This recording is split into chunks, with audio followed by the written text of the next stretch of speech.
Jember. Kami di sini datang untuk sharing-sharing tentang pembelajaran PKN. Kan zamannya kita sekolah itu masih kurikulum 2013 gini Bu. Kan itu dimana pelajarannya itu nggak seperti sekarang yang tematik. Jadi PKN sendiri, bahasa Indonesia sendiri, matematika sendiri. Nah, kita mau sharing-sharing tentang pembelajaran PKN pada kurikulum Merdeka khususnya kelas 6.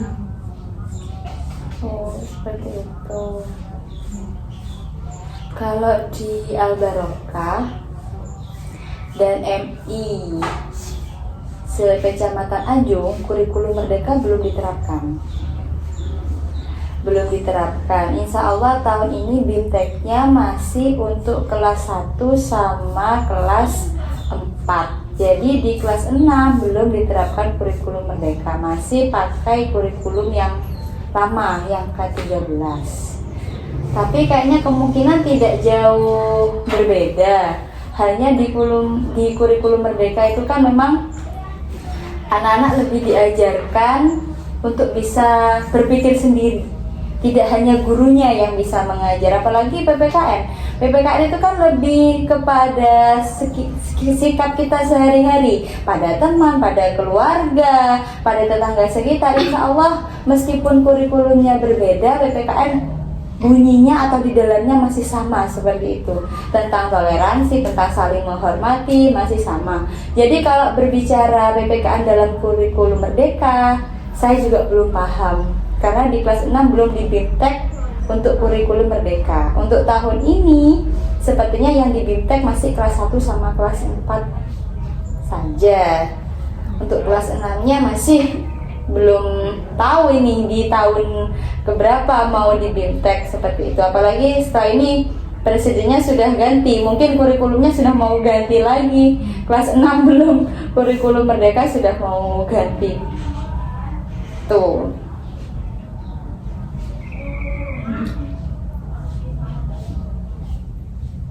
Untuk PPKN strateginya sendiri biasanya menggunakan apa Bu?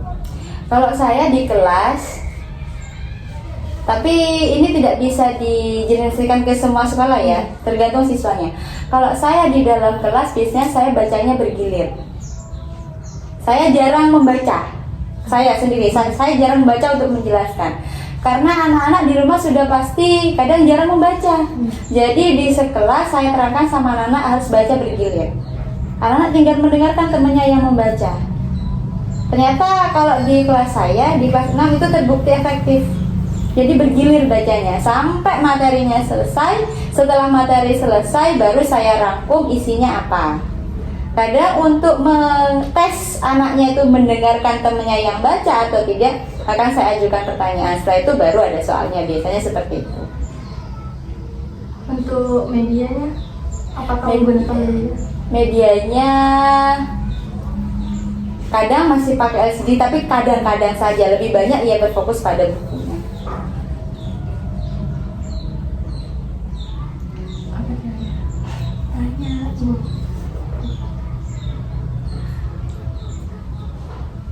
Fokusnya pada bukunya. Biasanya untuk PPKN ada nilai keseharian atau biasanya kan kalau PPKN mencerminkan nilai-nilai Pancasila seperti itu. Apakah di sekolahnya atau di kelasnya Ibu diterapkan?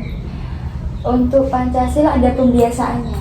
Kalau di Al-Barokah, setiap masuk pagi setelah membaca doa masuk kelas selalu menyebutkan Pancasila dan lambangnya. Itu selalu diterapkan dari kelas 1 sampai kelas 6 selalu seperti itu. Pancasila satu ketuhanan yang Maha Esa dilambangkan oleh langsung 1 sampai 5 itu pasti dibaca. Kelas 1 sampai kelas 6 pembiasaannya seperti itu. Untuk menanamkan PPKN-nya selalu seperti itu. Dari kelas 1 sampai kelas 6. Kalau untuk penilaiannya sama seperti penilaian K13 yang lain. Ada portofolionya, ada penilaian temannya juga ada seperti itu. Sama penilaiannya seperti K13 pada umumnya. Kalau ngajarnya itu Bu, kan kayak siswa itu kan diajarkannya itu kan ada yang pakai ceramah, metode ceramah. Sementara kalau PKN kalau pakai ikuti bukunya ceramahnya kayak dijelaskan tentang pasal-pasal kan anak-anak bos. Nah kalau jenengan sendiri tuh pakai apa pakai diceritakan sejarah tentang cerita. Kalau pasal-pasal dibaca, setelah itu baru saya pertanyaan biasanya. Saya di kelas 6 jujur saya jarang ceramah karena anaknya sudah besar. Jadi setiap awal saya katakan di kelas 6 sudah besar, sudah bisa berpikir, sudah bisa Bu Guru aja omong, bukan kelas 1 yang masih harus dikasih ceramah terus sama Bu Guru. Jadi saya terangkan itu, kalau kelas 6 seperti itu. Bacanya pasti bukan hanya PPKN sebenarnya, semua pelajaran kecuali matematika. Kalau matematika harus saya. Semua pelajaran yang ada bacaannya pasti bergilir. Pasti bergilir kalau di kelas saya, pasti bergilir bacanya. Jadi saya menghemat tenaga, menghemat suara saya, juga mengajari anak-anak biar nggak cuma mendengarkan. Karena di rumah, karena kalau di lingkungan Al-Barokah, orang tuanya biasanya banyak yang pasrah. Ya kalau yang di kota-kota bisa mendampingi anaknya, kalau di sana kan jarang. Kebanyakan jarang orang tuanya untuk mendampingi. Kalau saya bukan cuma PPKN, semua mata pelajaran yang ada bacaannya pasti saya baca giliran. Pasti saya baca, apalagi yang banyak bacaannya. Pasti bacanya giliran. Baru nanti ngetes didengarkan atau tidak, dibaca atau tidak temannya, baru saya kasih pertanyaan. Seperti itu. Saya jarang ceramah. Kalau ada anak PPL yang pas di kelas saya, pasti saya jadi kayak gitu. Mbak, jangan ceramah gitu saya. Tak didengarkan sama anak-anak. Apalagi anaknya sudah besar, sudah punya geng-geng sendiri gitu. Jangan ceramah. Kalau ceramah tuh halaman tidak didengarkan pasti teman. Apalagi sudah besar, sudah bisa melawan. Kadang kasihan. Kadang bisa, capek Bu yang mau bacaan gitu. Kadang tuh jangan ceramah gitu saya. Jangan ceramah, sama kalau ceramah tambah tidak didengarkan sama anak-anak. Ya tidak apa-apa, disuruh aja sudah, mau dengarkan pokok disuruh sudah. Satu paragraf, satu anak satu paragraf.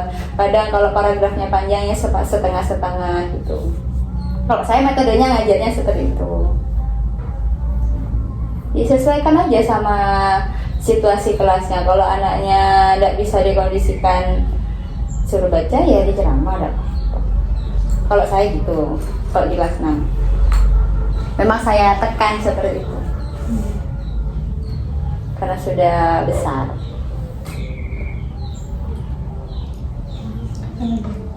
Kalau di PKN kan biasanya kan ada evaluasi kan ya Bu? Itu nanti kalau semuanya ada anak nih yang nggak nyampe pada nilainya gitu, itu Ibu bersikap seperti apa? Kalau anaknya tidak tuntas ya? Nggak tuntas. Kalau anaknya tidak tuntas, kita sebagai guru biasanya tahu anak ini kalau saya remedi, dia berhasil tuntas nggak ya kira-kira, gitu ya? Kan kita bisa ngira-ngira, karena kita sudah di kelas kan. Kalau kita remedi tuntas nggak ya? Kalau sekiranya kita tahu kita remedi anaknya nggak bisa tuntas, ambil tes yang lain yang sekiranya dia bisa. Ambil tes lain, misalkan kalau di PPKN kan pelajarannya yaitu sudah ya tentang sosial apa-apa. Kayaknya nggak bisa masih anaknya, kayaknya membacanya kurang, pemahamannya kurang. Ambil tes yang lain, disuruh coba kadang kalau saya biasanya coba bantu temannya yang piket. Itu dia kan mampu kan. Kalau pelajaran mungkin dia sudah tidak mampu, kita sudah tahu diremedi tidak bisa, diremedi lagi diulang lagi pasti tidak bisa, diremedi diulang lagi dia nggak bisa. Terus harus diapakan? Berarti membantu temannya. Kadang saya suruh rapikan sepatunya. Dari itu, saya lihatnya dari itu, rapikan sepatunya atau bajunya.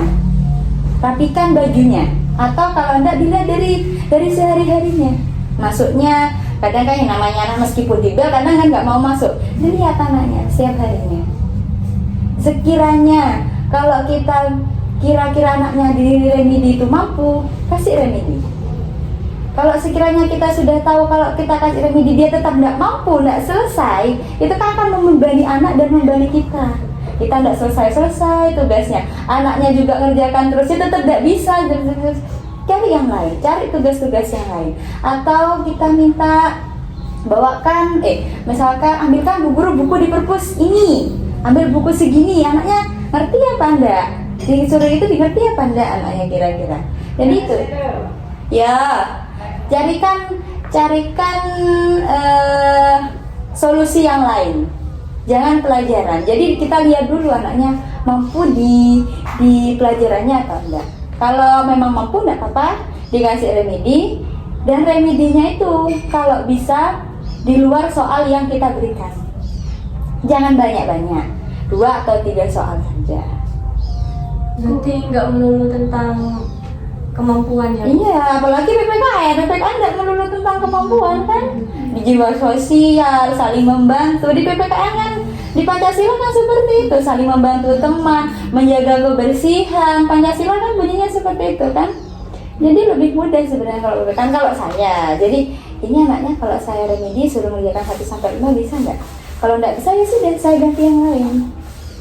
Rapikan dulu sepatunya gitu kadang kalau saya. Apa tadi suruh apa dulu, disapu dulu kelasnya kadang gitu. Kan ada anak yang bebel itu sudah dikasih ini, nggak bisa dikasih ini, nggak bisa ya itu sudah. Karena anaknya bermacam-macam. Kalau yang pinter enak dikasih soal, mungkin karena dia nggak belajar jadi ngeblank waktu ngerjakan soal gitu kan. Kadang kalau yang enak kasih soal ya bisa, kalau ada yang diremedi tetap tidak bisa, diremedi tetap tidak bisa. Jadi dicari solusi yang lain.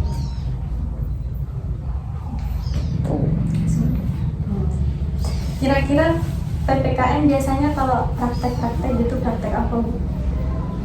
PPKN bukan praktek sih Mbak. Kalau di kelas 6 itu mengamati kegiatan atau mengamati lingkungan sekitar. Biasanya bukan praktek secara langsung loh ya. Biasanya tuh di awal-awal itu coba amati di lingkungan kalian. Misalkan kegiatan ini sesuai dengan sila keberapa, biasanya ada gambar di bukunya, biasanya ada gambar. Yang A sila keberapa, misalkan seperti itu. Yang B itu sila keberapa.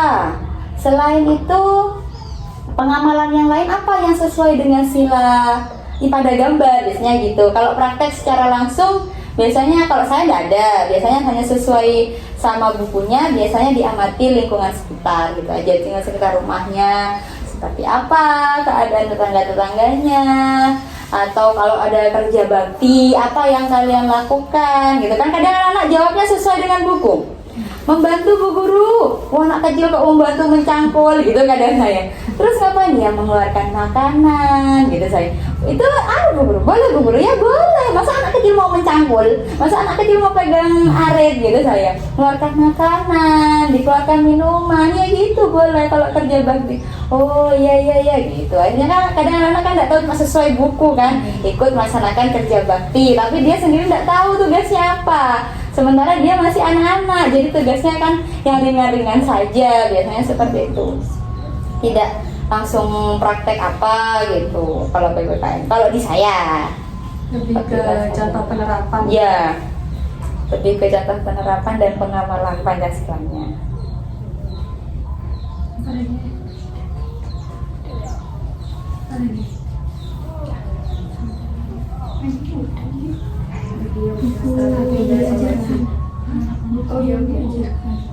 Buku yang diajarkan menggunakan apa Bu? Bukunya LKS. Ada buku paket. Kalau di Al-Barokah kan kalau tematik itu satu buku 5 mapel ya. Diajarkan gitu ya kalau di kampus ya. Tapi kalau di Al-Barokah sampai di kelas atas 4, 5, 6 bukunya sendiri-sendiri. PKN sendiri, bahasa Indonesia sendiri, tapi ya dalamnya sama. Tema 1, tema 2, dalamnya sebenarnya sama, tapi mapelnya yang dipisah. Kalau di Al-Barokah karena sampai di kelas 6 ujiannya mapel. Sementara kurikulumnya masih K13. Jadi diputuskan bukunya ambil yang mapel sampai kelas 4, 5, 6. Apa dari kelas bawah ya? Pokoknya 4, 5, 6 itu sudah mapel bukunya. Tapi bunyinya sama, tema 1, tema 2 ya sama seperti itu. Bukunya sama. Kalau buku paketnya ada tapi jarang dipakai. Yang pakai ya LKS-nya itu aja dulu.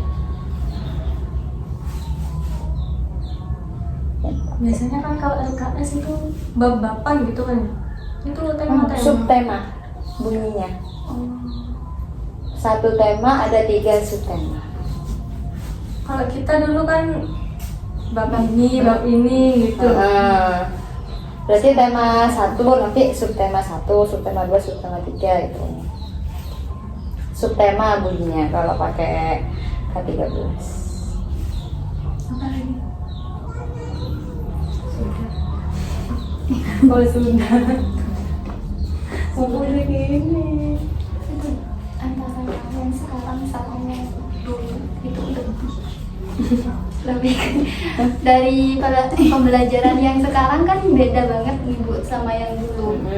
Tentang kayak temanya sama bab-babnya itu menurut Ibu itu lebih worth it lah. Lebih worth it yang mana? Kalau saya pribadi, saya suka tema. Tapi kalau kebanyakan guru-guru di Al-Barakah bingung kalau tema. Kalau saya pribadi itu suka tema. Karena itu melebur. Menurut saya sebagai guru itu lebih memudahkan saya. Tapi sebenarnya lebih pikir keras tuh kepada muridnya. Muridnya harus berpikir keras. Sementara kan satu pertemuan kan satu subtema itu harus selesai. Di situ misalkan ada PPKN, IPA sama IPS. Nah, bagaimana caranya menggabungkan ini? Tapi ada buku guru itu ada, buku pegangan guru itu ada, sudah ada jalannya, sudah ada aturannya bagaimana cara mencampurnya. Hanya bebannya kepada siswa. Kalau sama yang tanya saya pribadi, kalau saya suka tematik yang suka melebur jadi satu. Contohnya kira-kira Bu. Biasanya tuh PKN itu dilebur apa ya biasanya itu guys? Dilebur biasanya sama bahasa Indonesia. Dilebur sama bahasa Indonesia misalkan ada suatu teks non fiksi.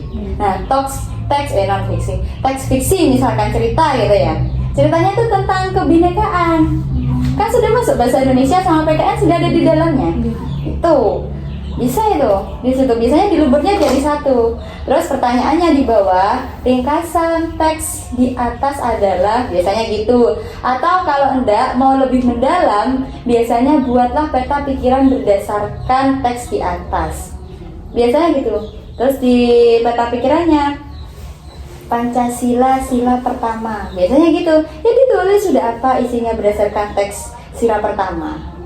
Tuh kalau meleburnya gitu. Kalau saya pribadi lebih suka tema. Terus bahasa Indonesia biasanya sama IPA. Biasanya di bahasa Indonesianya teks dulu. Bicara tentang misalkan gerhana bulan. Nanti pilihannya, jawabannya tuh biasanya skema gerhana bulan seperti apa. Itu sudah melebur, itu sudah ada satu. Bahasa Indonesia sama IPA. Kalau saya pribadi, tetapi katanya kalau menurut guru-guru itu susah gitu katanya. Kalau saya pribadi lebih suka itu. Memang untuk guru memang harus lebih kerja keras memilah-milahnya. Milah-milahnya yang mana KD-nya gitu. Kalau ujian itu yang mana KD-nya, penilaiannya juga lebih susah. Tapi untuk pembelajarannya menurut saya tuh lebih mudah, lebih cepat juga itu. Jadi subtema 1 ya selesai 1 hari. Kalau per mapel gini sampainya kadang nggak sama. Misalkan bahasa Indonesia sudah sampai SMA 8. Kadang PKN kan banyak kadang bacaannya. PKN itu banyak, IPS banyak. Kadang saya masih di tema 7, subtema 2 gitu kan sudah nggak sama itu sudah. Sampainya itu nggak sama gitu. Sementara kan kalau di tematik kan selesainya sama, subtema 1 ya sudah subtema 1. Selesai sudah subtema 2, sudah subtema 2. Ini berbicara di dalam PKN boleh Bu? Oh iya yang lain. Biasanya kalau jenengan ada rapat semisal di sekolahnya, biasanya untuk mendisiplinkan siswanya itu gimana caranya? Mendisiplinkan siswanya kelas 6 ya, saya nggak bicara di kelas lainnya kadang. Kalau saya kadang tapi di Al-Barakah ini Mbak, kan ada kelas jilid sama tahfidz paginya setengah 8 sampai jam 8. Nah kadang itu molor, itu kadang harus kondisional gurunya. harus menunggu, kadang dilihat kelas, meskipun saya ngajar di kelas 6 tapi saya BTK-nya nggak di kelas 6, saya di kelas 3, di jilid 3 BTK-nya. Tapi kan yang banyak itu di kelas 6 itu yang sudah Al-Quran, hafalannya yang sudah banyak, yang panjang-panjang. Jadi dilihat dulu sekiranya kira-kira 10 sampai 15 menit biasanya saya jangkanya 10 sampai 15 menit tidak masuk, biasanya saya tinggal berdoa sudah. Masuk tidak masuk ya pokoknya sudah berdoa, masuk kelas biasanya, tapi tidak sampai segitu, biasanya 10 sampai 15 menit sudah masuk semua biasanya. Biasanya seperti itu. Itu masuknya di sekolahnya jam berapa? Jam 8, jadwalnya jam 8. Masuk kelas masing-masing Enggak, dari awal masuk sekolah. jam 6, jam setengah 7 sudah di sekolah. 6.45 istighosah dan salat duha. Itu sampai setengah 8. Setengah 8 itu hari Senin sampai Rabu BTQ, Kamis sampai Jumat itu tahfidz. Itu sampai jam 8. Berarti jam 8 sampai selesai yaitu pelajaran seperti biasa. Itu sistem full day. Kayaknya semi kayaknya. Model ya kadang ngomong full day ya ada full day. Jam berapa pulangnya? Sholat selesai itu kalau kelas atas itu setengah 1. Kan masih, kalau anak-anak kan wudhunya lama, masih ngomong ini. Soalnya kadang sholatnya tuh selesainya jam 1 sampai 30 menit. Jamaah duhurnya kadang sampai jam 1 selesainya itu. Kan masih itu yang jamaah itu kelas mulai kelas 3, 4, 5, 6. Biasanya untuk mengkondisikan kelas 1, kelas 2-nya gimana? Kelas 1, kelas 2 nggak ikut jamaah, nggak ikut jamaah duhur. Salat duha, alhamdulillah Ikut juga. ikut. Kelas 1, 2 itu ikut karena pas waktu di awal kalau ketemu wali murid baru atau murid baru langsung disampaikan. Di sekolah harus sudah setengah 7, jam 6.45 dimulai salat duha dan istighosah. Harus membawa sarung, harus membawa sajadah, harus bawa sandal dan perlengkapan salat itu sudah. Jadi mungkin kalau terlalu pagi di rumah ada sarapan, biasanya disarankan membawa bekal. Itu jadi 6.45 sudah ready untuk siap-siap sudah salat duha sama istighosahnya. Sampai iya setengah 8 itu sudah selesai langsung itu sudah kelas ngaji. Jadi ya semi-semi, ya full day, ya tidak full day gitu mbak. Tapi memang padat mbak, rasanya itu memang gurunya tuh juga kerasa gitu kadang. Habis ngaji masih langsung ngajar gitu kadang itu memang padat memang. Kadang gurunya yang sampai setengah 2. Berarti nggak ada senam? Senamnya dijadikan satu hari Sabtu. Satu kali. Nggak ada senam. Tapi itu Sabtu pun itu kadang kan kalau Sabtu itu yang olahraga itu kelas 1 sama kelas 2 bareng baru itu senam. Kalau kelas yang lain enggak, olahraga masing-masing sesuai jadwal olahraganya. Tapi enggak ada senam. Kalau SD negeri ada senamnya? Enggak ada. Kalau di MI enggak ada senamnya. Untuk kegiatan ekstrakurikuler seperti pramuka gitu tuh. Pramukanya pagi hari Jumat full pramuka saja. Pagi. Berarti nggak pelajarannya? Nggak pelajaran. Nggak pelajaran. Oh, khusus kelas. Pramuka itu kelas 3, 4, 5, 6. Tapi kelas 6 di semester 2 nggak boleh pramuka sudah. Berarti hari Jumat Pramuka full pramuka. Karena mengingat kondisi di Al-Barokah, kalau sore banyak yang haji PPQ. Jadi kalau mau sore tidak memungkinkan untuk pramuka. Jadi Jumat full. Setelah BTQ, setelah tahfidz langsung sudah. Tapi nggak mempengaruhi ke ya Bu, pencapaian. Enggak, karena sudah, ya makanya itu jamnya mundur. Pulangnya kan siang kan. Jadi itu jamnya sudah dihitung. Kalau hari Jumat itu akan kosong, nggak ada pelajaran. Jadi dia dibagi sudah, berarti Senin, Selasa, Rabu, Kamis sama Sabtu. Jadi ini harus penuh sudah sesuai bebannya di kelas masing-masing. Misalkan kelas 1 harus berapa jam, kelas 2 sudah dibagi itu. Berarti Jumat itu sudah kosong. Cuma kelas 1, kelas 2 enggak pramuka, pelajaran seperti biasa. Kelas 6 di semester 2 sudah enggak pramuka. Berarti tidak ada ekstrakurikuler di jam sekolah? Enggak ada. Di luar sekolah? Enggak ada. Kayak kesenian gitu? Kesenian enggak ada. Oh, kemarin itu ada apa ya? Kiroah itu tapi satu kecamatan. Satu kecamatan ditempatkan di sekolah, biasanya bergilir. Kiroah kayaknya kalau nggak salah. Iya, kiroah kayaknya. Selain itu nggak ada sudah, Bu. Untuk Ya, seni pramuka. budaya katanya sekarang dipisah gitu. Seni Kayak budaya. seni musik sendiri, seni tari sendiri. Oh, enggak, kalau di kelas 6 masih jadi satu. Masih jadi Soalnya kalau di SD di rumah itu saya lihat postingan saudara saya yang dari dulu itu kayak gitu Bu, kadang gimana sih ya kayak seni tari gitu, berarti satu kelas tuh belajar tari gitu Bu. Oh, gitu. Entah itu ada ruangan khusus seni, kurang paham juga saya. Ya mungkin di kurikulum Merdeka mungkin seperti itu. Kalau di Akbaro kan enggak masih. Kalau K13 masih jadi satu. Masih jadi satu buku. Tapi biasanya kalau di kelas 6 nanti ujian akhirnya nggak tulis juga, praktek aja. Untuk seni budaya. Seni budaya nggak ujian tulis, langsung praktek. Biasanya itu nyanyi biasanya. Nanti ada gurunya sendiri biasanya bagiannya.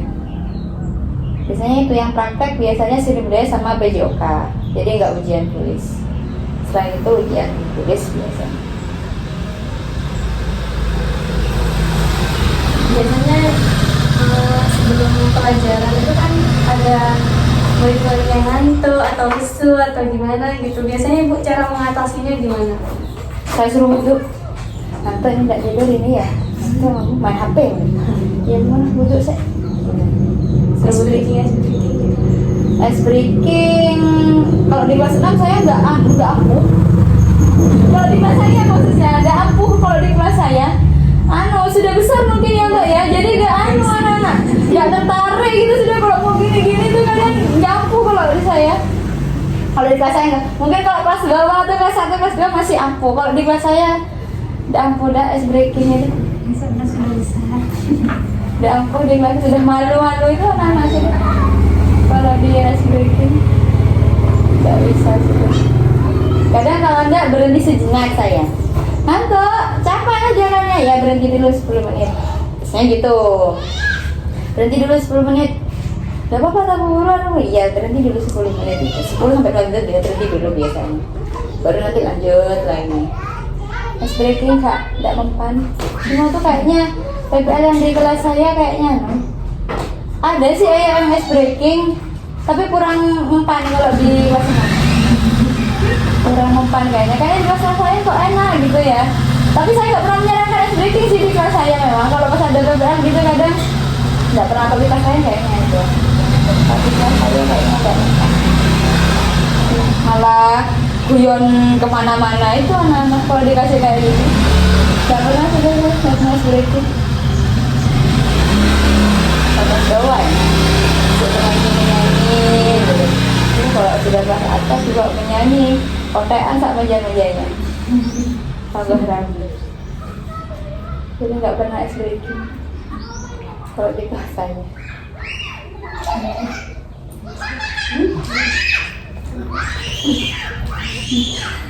Oke, mungkin itu saja Bu. Oh sudah. Oke.